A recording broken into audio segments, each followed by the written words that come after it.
यहाँ व्हाइट कपड़े पहन के अच्छी कुर्सियों पे बैठे हुए हैं। ये देन किसकी है? ये हमारे महापुरुषों की है।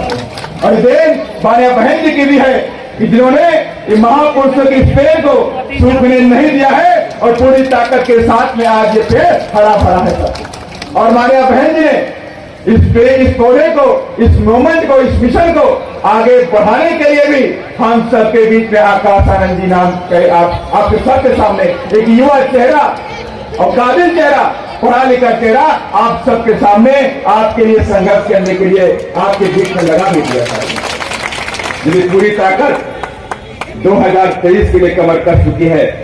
तो मैं बताना चाहता हूं, जो लोग ये सपना देखते हैं कि हम 2023 या 2024 में हम बाबा साहब के संविधान को बदल देंगे, या हम संविधान को खत्म कर देंगे, या हम संवैधानिक अधिकारों को खत्म कर देंगे, तो वो लोग गलत फहमी में है। मैं उनको बताना चाहता हूं, अगर आपने कोई ऐसा गलत मंसूबा पाला है तो बहुजन समाज पार्टी के सिपाही आपकी सरकार को बदलने में देर नहीं लगाने वाले हैं। और 2023 में इस बार हम सत्ता में काबिज होकर के बाबा साहब के संविधान को पूरी फैसला होकर प्रदेश के अंदर, आप सबको भी मालूम है, प्रदेश के अंदर मामा जी की सरकार, मामा जी कहते हैं कि हम गरीबों के लिए काम करते हैं, हम पिछड़ों के लिए काम करते हैं, हम दलित आदिवासी के लिए काम करते हैं। तो मैं आपके मन से पूछना चाहता हूं, मामा जी, मामा के अंदर 2 माँ होती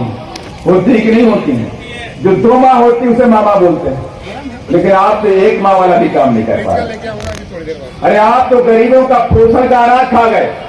आपके अधिकारी, आपके लोग जो गरीबों का पुष्टाहार होता है वो भी खा गए।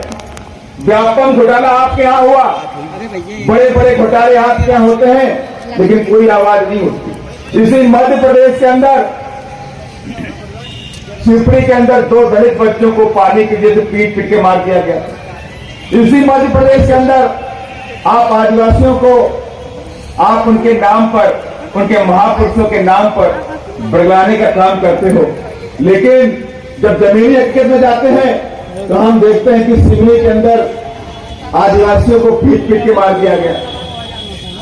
और तो और इसी प्रदेश के अंदर आदिवासी बच्चे को ट्रक में बांध के घसीट के मार दिया गया। और तो और इसी प्रदेश के अंदर आदिवासी भाइयों के पूरे परिवार को मार के दफन कर दिया गया। ये क्या है? ये सिर्फ और सिर्फ हमारे वोटों को लेने के लिए आप मीठी मीठी बातें करते हैं, लेकिन जमीनी रूप में कोई काम नहीं करते। आप इस प्रदेश के अंदर दलितों, आदिवासियों के लिए कोई काम नहीं करते। आप प्रदेश के अंदर ओबीसी के लिए कोई काम नहीं करते। आपने घोषणा कर दी कि 1,20,000 के आसपास सरकारी स्कूलों को आप बंद करें। सरकारी स्कूल आप बंद करना चाहते हैं। आपने कभी उनको, उनकी बेहतरी के लिए कोई काम नहीं किया कि वहां से सरकारी स्कूलों में बच्चे पढ़ने के लिए आए, सरकारी स्कूलों में अच्छी शिक्षा हो जाए, उसके लिए आपने कोई काम नहीं किया। लेकिन आपने अपना तबदीली फरमान जारी करके बोला कि हम सरकारी स्कूल, लगभग 1,20,000 सरकारी स्कूल हैं, उनको बंद करेंगे। तो इस प्रदेश के अंदर तमाम ऐसे दलित और आदिवासी लोग हैं, और साथ ही यहाँ ओबीसी के लोग भी, जो डेली 200 या 300 रुपए या 100 रुपए से नीचे कमाते हैं। तो आप सरकारी स्कूल बंद कर दोगे तो इन गरीबों, आदिवासियों, दलितों, पिछड़ों के बच्चे कहां पढ़ाई करें? इसलिए आपने कोई व्यवस्था नहीं करी। इसलिए मैं कहना चाहता हूं, पार्टी की सरकार को लाना आवश्यक हो चुका है। और आप सबको मालूम है कि इन लोगों ने हमारे संविधान पे हमला किया। इन्होंने रेलवे को बेच दिया, रेलवे स्टेशन बेच दिया, एयरपोर्ट बेच दिया, एमएनसी कंपनी बेच दी, बैंकें बेच दी, LIC बेच दिया, सब कुछ तो बेच दिया। अब आप पढ़ लिख करके नौकरी कहां करो? आपके बच्चे पढ़ लिख जाएंगे तो इंजीनियर कहां बनेंगे? वो डॉक्टर कहां बनेंगे? वो IAS IPS कहां बनेंगे? और IAS में भी आपकी एंट्री को बंद करने के इंतजाम कर दिए गए। IAS के जरिए आप लेटरल एंट्री हो गई। लेटरल एंट्री के जरिए धन्ना सेठों के, बड़े बड़े नेताओं के बच्चे IAS बन जाएंगे, लेकिन ये बहुजन समाज के लोग IAS कैसे बनेंगे? ये नहीं बन पाएंगे। इसीलिए मैंने कहा कि बाबा साहब के संविधान को बचाना अति आवश्यक है। और बाबा साहब का संविधान बचे कैसे? और इसके लिए आपको कोई जंग नहीं करनी, आपको कोई तलवार बंदूक बमबाजी नहीं करनी।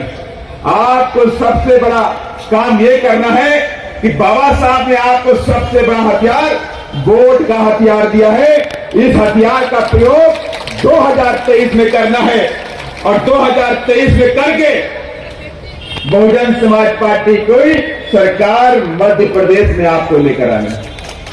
फिर आप देखिएगा कि मध्य प्रदेश जहां हीरा भी निकलता है, जहां पन्ना भी निकलता है, जहां कोयला भी निकलता है, जहां अपरक भी निकलता है, ये सारे खनिज पदार्थ निकलते हैं। इसी प्रदेश के अंदर इतनी नौकरियां हो जाएंगी कि एक एक बच्चे को नौकरी इसी प्रदेश के अंदर, मध्य प्रदेश के अंदर नौकरी देने की क्षमता इसी प्रदेश में हो जाएगी। और इसीलिए मैं आप सबसे गुजारिश करता हूं कि अगर आप सबके अंदर एक जुनून है, और मैंने कहा कि आप सभी लोग इस पवित्र मूवमेंट के मिशन के सिपाही हैं। सिपाही इसलिए मैंने बोला कि बहुजन समाज पार्टी बाद में है और मिशन और मूवमेंट पहले। ये हमारे महापुरुषों का विचारधारा को, महापुरुषों का मिशन है, महापुरुषों का मूवमेंट है। इसको लेकर के हम सारे लोग हमारे बहन जी के निर्देश पे चलने का काम करते हैं। तो ये वक्त आ गया है कि हम महापुरुषों की विचारधारा को आगे बढ़ाने के लिए, और हम सारे लोग सिपाही हैं, इस मूवमेंट के सिपाही हैं, हम विचारधारा के सिपाही हैं, हम बाबा साहब के सिपाही हैं, महानेत्री कांशीराम साहब के सिपाही हैं, आदरणीय बहन कुमारी मायावती जी के सिपाही हैं। हम सारे सिपाही लोग 2023 को जंग को लड़ेंगे। और सिपाही का एक ही धर्म होता है, जंग को लड़ना और जंग को विजयी करना।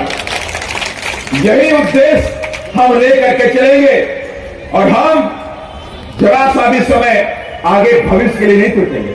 हम जग करके काम करेंगे। जैसे आप मीटिंग होती है तो रात में 2 बजे काम करते हो, 1:30 बजे काम करते हो, सुबह 5 बजे काम करते हो। आपके दिल में और दिमाग में एक बात रहती है कि ये काम पूरा करना है, तो आज से आज अपने दिमाग के अंदर और दिल के अंदर ये बैठा लीजिए कि 2023 में हमारे पास विधानसभा की चाबी आनी चाहिए और बहुजन समाज पार्टी का हाथी उसके अंदर प्रवेश करना चाहिए पूरी ताकत के साथ में करना।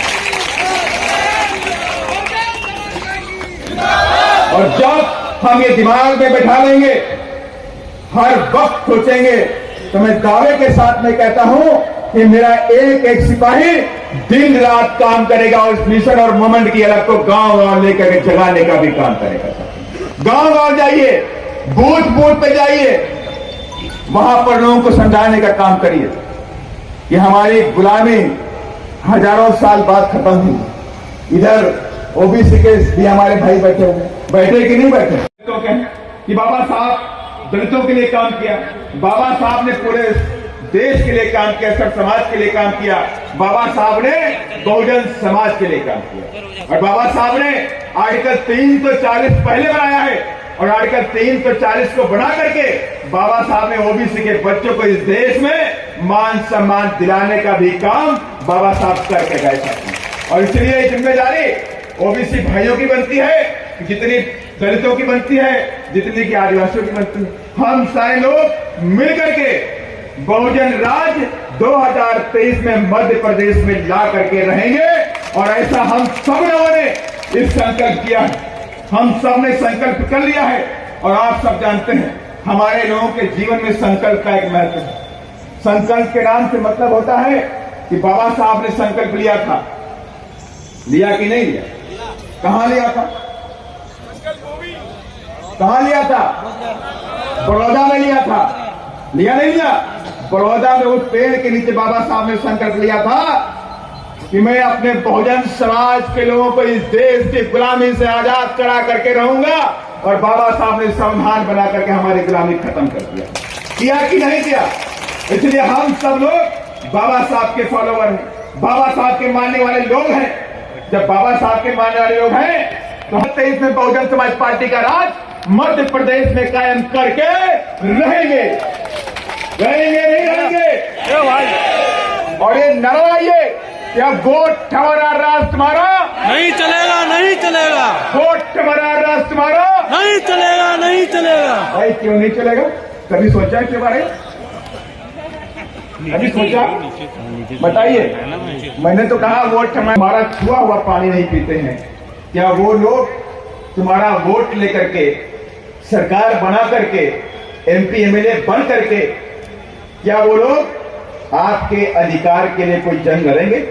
क्या आपके हक के लिए कोई कानून बनाएंगे? क्या आपके बच्चे अधिकारी बन जाए, डॉक्टर बन जाए, इंजीनियर बन जाए, उसके लिए कोई कानून बनाएंगे? नहीं बनाएंगे ना?